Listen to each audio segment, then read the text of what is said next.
یہاں آپ کو بتائیں کہ کراچی میں ایک تاجر نے سندھ ہائی کورٹ میں 3 ڈی آئی جیز اور 3 ایس ایس پیز کے خلاف درخواست دائر کر دی ہے۔ درخواست گزار محمد نعمان کا کہنا ہے کہ پولیس افسران کے نام پر 36 کروڑ روپے سے زائد بھتہ وصول کیا گیا، جبکہ ہر ہفتے 70 سے 80 لاکھ روپے بھی لیے جاتے تھے۔ ایک مرتبہ پھر آپ کو بتائیں کہ کراچی میں ایک تاجر نے سندھ ہائی کورٹ میں 3 ڈی آئی جیز اور 3 ایس ایس پیز کے خلاف درخواست دائر کر دی ہے۔ اسی حوالے سے مزید جانتے ہیں ہمارے نمائندے راشد خان سے۔ جی راشد، مزید بتائیے گا۔ جی، کراچی کے ایک تاجر ہیں جی محمد نعمان، جنہوں نے کراچی پولیس کے 3 ڈی آئی جیز اور 3 ایس ایس پیز کے خلاف درخواست دائر کی ہے۔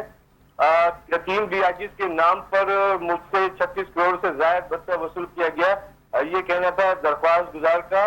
واجد شیخ نامی شخص پولیس کے نام پر درخواست گزار کو بلیک میل کرتا ہے، یہ الزام لگایا ہے تاجر محمد نعمان نے۔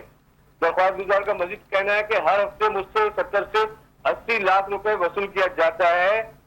درخواست میں ڈی آئی جی اسفر میسر، ڈی آئی جی اسد رضا اور عرفان بہادر کا نام شامل ہے۔ درخواست میں 3 ایس ایس پیز خالد مصطفیٰ کورائی، مرتضیٰ تبسم اور زبیر شیخ کے نام بھی شامل ہیں۔ درخواست گزار کی ڈی آئی جیز اور ایس ایس پیز کے خلاف ایف آئی آر درج کرنے کی استدعا کی گئی ہے۔